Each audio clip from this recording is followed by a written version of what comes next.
Hey everyone, welcome back to the channel. If you're anything like me, you probably loved a good game of hide and seek as a kid.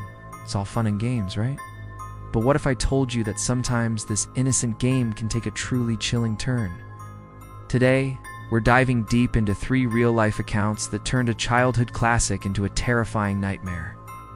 These aren't just stories, these are experiences that left people questioning what lurks in the shadows. So, dim the lights, get cozy, and prepare to be spooked, because these tales will make you think twice before you ever play hide and seek again. Our first story is called The Shadow in the Attic. It's a chilling account from a Reddit user about a childhood game that went horribly wrong. Imagine being a kid full of energy, playing hide and seek in your grandparents' old creaky house. This house had an attic, one of those places you always knew was there but rarely ventured into. It was dusty, full of forgotten treasures, and naturally, the perfect spot to hide. Our storyteller, let's call him Alex, decided this was his winning move. He snuck up the narrow stairs, pushed open the heavy attic door, and found a perfect spot behind an old trunk. The dust motes danced in the single shaft of light filtering through a tiny window. He held his breath, listening for footsteps. But what he heard next wasn't his cousin calling out, "Ready or not, here I come." It was a soft, ragged breathing coming from deeper in the shadows, accompanied by a faint rhythmic scratching sound. Alex froze, his heart pounding in his ears. He told himself it was just the house settling, or maybe a mouse. But then, a distinct silhouette detached itself from the darkest corner of the attic. It was tall, impossibly thin, and seemed to glide rather than walk. Its head was tilted at an unnatural angle, and Alex felt an icy dread crawl up his spine. He couldn't make out any features, just the dark outline against the slightly less dark background. He squeezed his eyes shut, wishing he could disappear. When he dared to open them again, the figure was closer, still breathing that ragged, shallow breath. A whisper, dry and raspy, seemed to brush past his ear, though the figure hadn't moved its head. He couldn't understand the words, but the malice in the sound was undeniable. Alex didn't wait to be found. He scrambled out from behind the trunk, tumbled down the attic stairs, and didn't stop running until he was outside, gasping for air. His cousins found him crying uncontrollably, unable to explain what he'd seen. To this day, he refuses to go into attics, and the memory of that shadow still haunts his nightmares. Alright, take a deep breath. Our next chilling tale is titled The Unseen Player. This one comes from a small town in rural America. A story passed down through generations, often whispered around campfires. It involves a group of friends playing hide and seek in a sprawling, overgrown field that bordered an old abandoned farmstead. The sun was setting, casting long, eerie shadows, perfect for a challenging game. There were 5 kids, and the seeker was counting. The other 4 scattered, laughing, eager to find the best hiding spots. One of them, a girl named Sarah, decided to hide in the decaying barn on the farmstead property. It was dark, cobweb-filled, and smelled of damp earth and decay, but she was determined to win. She squeezed behind a stack of hay bales, peering out through a crack, waiting for the all clear. Minutes passed. The sun dipped below the horizon, painting the sky in fiery oranges and purples, but also plunging the barn into near total darkness. Sarah started to get a little nervous. She heard her friends calling out each other's names, but no one was calling hers, and no one had found her yet. Then she heard a soft, rhythmic humming. It wasn't one of her friends. The tune was old, melancholy, and oddly unsettling. It seemed to drift from deeper within the barn, from a section she hadn't noticed before, beyond a collapsed wall. Curiosity mixed with a growing sense of dread compelled her to peek. Through the gap in the hay, she saw a faint, flickering light. It wasn't a flashlight. It was too soft, too yellow. And then she saw a figure. It was small, hunched, and seemed to be rocking back and forth. It wasn't one of her friends. This figure wore clothes that looked ancient, almost like rags, and its back was to her. As the humming continued, Sarah felt an overwhelming urge to run, but she was frozen in place.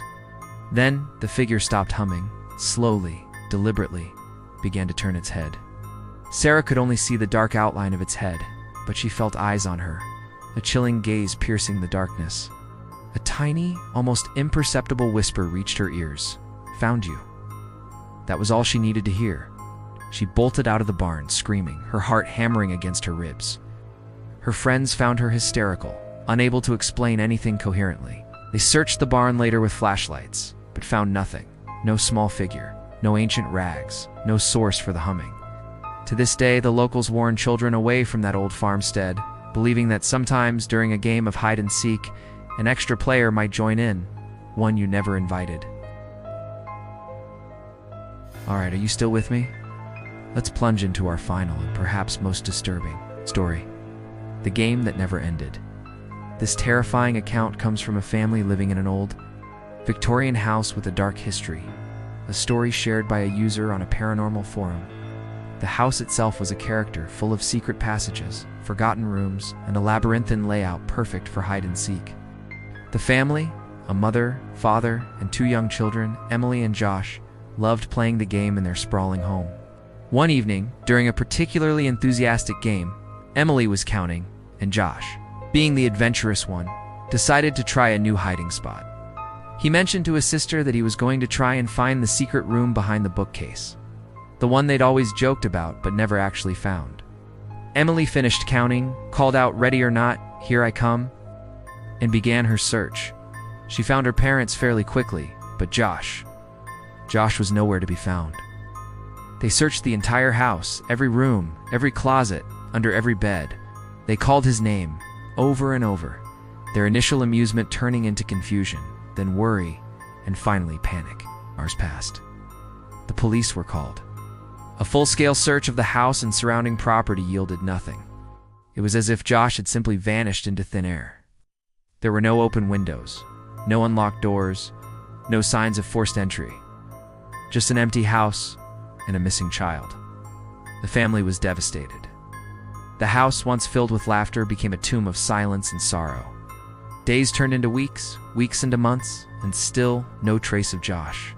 Then, exactly 1 year to the day of his disappearance, Emily was playing alone in the living room, a shell of her former self. She noticed a faint draft coming from behind the large antique bookcase.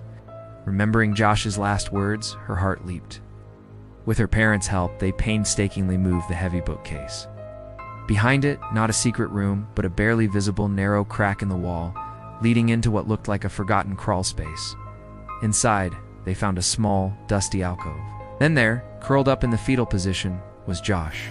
He was skeletal, barely alive, his clothes tattered. But what truly horrified them was his expression.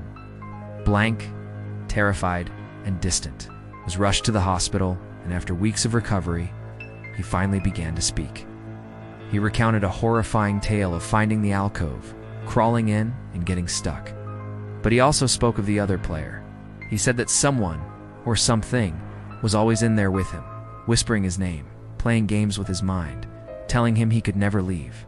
He swore he heard his family calling him, but every time he tried to call back, a cold hand would clamp over his mouth. He claimed the entity in the alcove would laugh, a dry, rattling sound whenever he tried to escape, telling him the game wasn't over, that he had to stay hidden.